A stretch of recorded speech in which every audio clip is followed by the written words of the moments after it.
اعوذ باللہ من الشیطان الرجیم بسم اللہ الرحمن الرحیم۔ تفسیر قرآن مجید پارہ نمبر 21 سورہ عنکبوت کے بقیہ حصے سے اس پارے کا آغاز ہوتا ہے۔ آیت نمبر 45 کے اندر اللہ کے ذکر کو تسکین قلب اور تزکیہ نفس کا ذریعہ قرار دیا گیا ہے۔ آیت نمبر 46-47 کے اندر اہل کتاب کو حق کی طرف دعوت دی گئی ہے کہ گفتگو میں شائستہ اور مہذب انداز اختیار کیا جائے۔ جو لوگ ہر دھرم اور ہر دھرمی کا طرز عمل اختیار کریں ان سے علیحدگی اختیار کر لی جائے۔ دعوت کی بنیاد باہمی مشترک نکات کو بنایا جائے، یعنی اللہ کی کتاب پر ایمان لانا اور اس کے ہر حکم کی سامنے سر جھکا دینا۔ اس کے بعد آیت نمبر 48 سے 51 میں عظمت قرآن اور صداقت رسول اللہ صلی اللہ علیہ وسلم کا تذکرہ آتا ہے۔ آیت نمبر 52 تا 55 کے اندر حق کو جھٹلانے والوں کا بدترین انجام بیان کیا گیا ہے۔ آیت نمبر 56 تا 60 میں ہجرت کا حکم بیان ہوا ہے، یعنی جو ہجرت حبشہ دی، پہلی دی، دوسری دی، اس کا حکم آیا ہے۔ آیت نمبر 61 تا 63 میں حق واضح کرنے والے دو سوالات بیان کیے گئے ہیں۔ آیت نمبر 64 میں ایک بار پھر اللہ رب العزت نے فرمایا کہ دنیا کی زندگی محض سراب ہے، ڈرامہ ہے۔ آیت نمبر 65 تا 66 میں اللہ کا کرم، یعنی اللہ رب العزت بندوں پر کرم فرماتے ہیں اور بندے اپنے اوپر ظلم کرتے ہیں، شرک کرتے ہیں، اللہ کے راستے کو چھوڑ دیتے ہیں۔ آیت نمبر 67 تا 68 میں مشرکین مکہ کی سرکشی کا تذکرہ ہے۔ آیت نمبر 69 میں بتایا گیا کہ ہدایت جہاد کرنے والے کو ملتی ہے، جو اللہ کے راستے میں جہاد کرتا ہے اس کو ہدایت دی جاتی ہے۔ اس کے بعد سورہ روم کا آغاز ہوتا ہے۔ سورہ روم کے اندر اللہ رب العزت کی نعمتوں اور قدرتوں کا بیان ہے۔ پہلی 6 آیات میں مسلمانوں کے لیے خوشخبری دی گئی ہے۔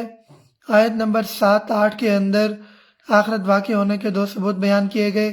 آیت نمبر 9 تا 10 میں سرکش قوموں کے انجام سے سبق حاصل کرنے کا کہا گیا ہے۔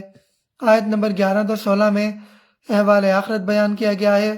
آیت نمبر 17 تا 19 میں مردہ زمین کو زندہ کرنے والا تمہیں بھی زندہ کرے گا، اور اس کے بعد آیت نمبر 20 سے 27 میں اللہ رب العزت کی بے مثال قدرتوں اور رحمتوں کا تذکرہ ہے جو اللہ رب العزت نے اس زمین اور کائنات کے اندر پھیلا رکھی ہیں۔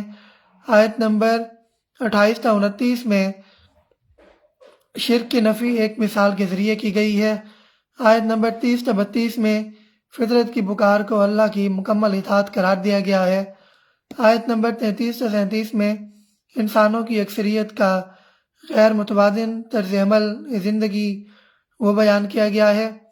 آیت نمبر 38 تا 40 میں قرب الہی کے حصول کے لیے رہنمائی کے اثرات بیان کیے گئے ہیں۔ آیت نمبر 41-42 میں بتایا گیا کہ قوموں پر عذاب ان کے گناہوں کی وجہ سے آتا ہے۔ آیت نمبر 43 تا 45 میں عذاب سے بچنے کے طریقے اور راہ بیان کی گئی ہیں۔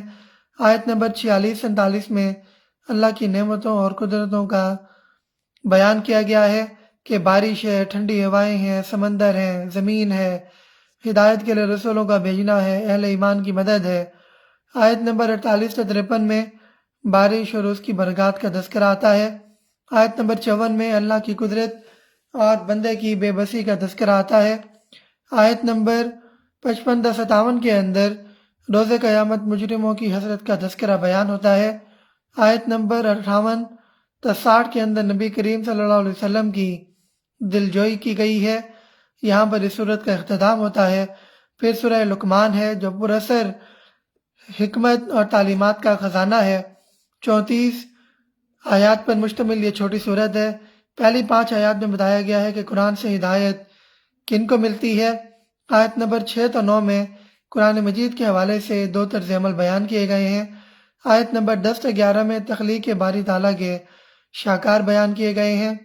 آیت نمبر 12 میں حضرت لقمان کا تعارف دیا گیا ہے۔ یہ ایک حکیم و دانا انسان تھے۔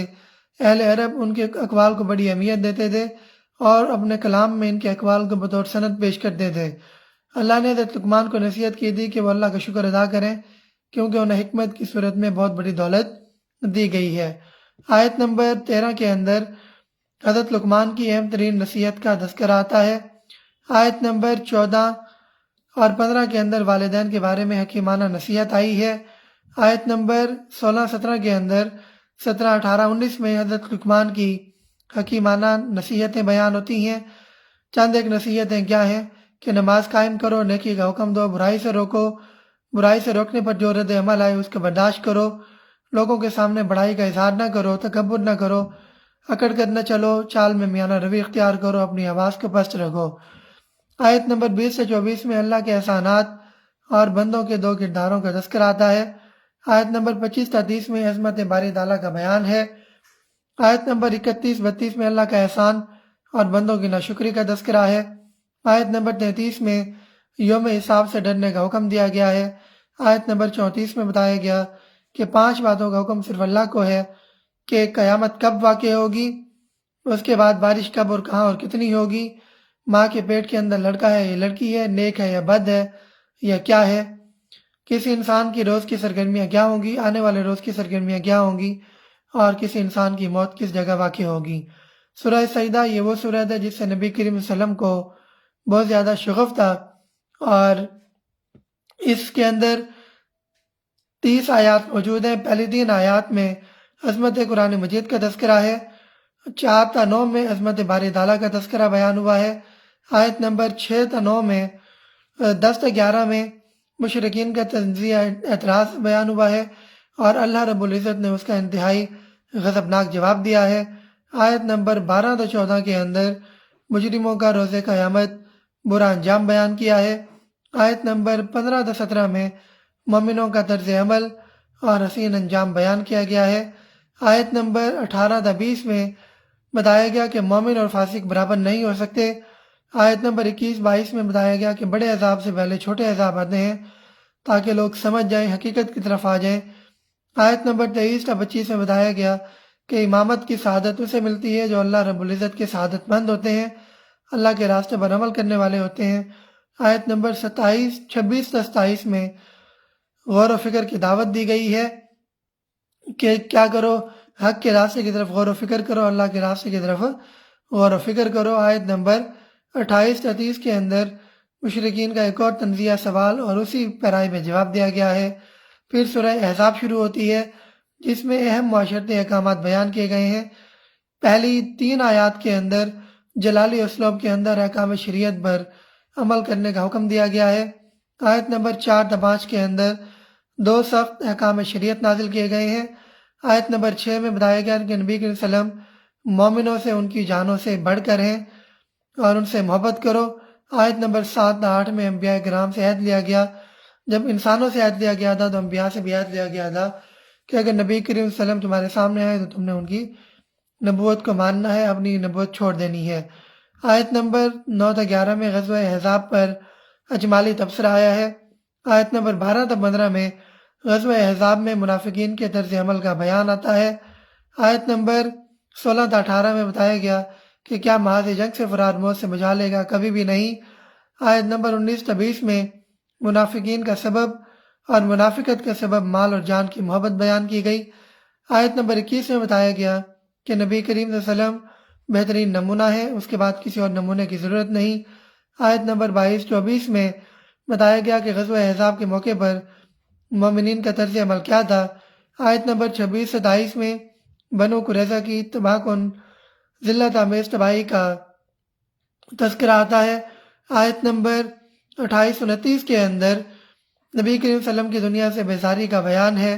آیت نمبر 30-31 میں ازواج مطہرات کا خصوصی معاملہ کہ ان کا معاملہ عام عورتوں سے مختلف ہے، ان کے احکامات عام عورتوں سے مختلف ہیں، وہ تمہاری مائیں ہیں، لہذا ان کے بارے میں جو احکامات نازل ہوئے ہیں وہ چونچنا تمہیں ماننے پڑیں گے۔ آج کے سیشن میں مریم طارق جو ہیں یہ بہت زیادہ ایکٹیو تھیں، ان کا سلام آیا ہوا ہے۔ وعلیکم السلام۔ باقی بھی تمام ممبران سے گزارش ہے کہ وہ لائیو سیشن میں ایکٹیو رہا کریں۔ بہت شکریہ، جزاک اللہ۔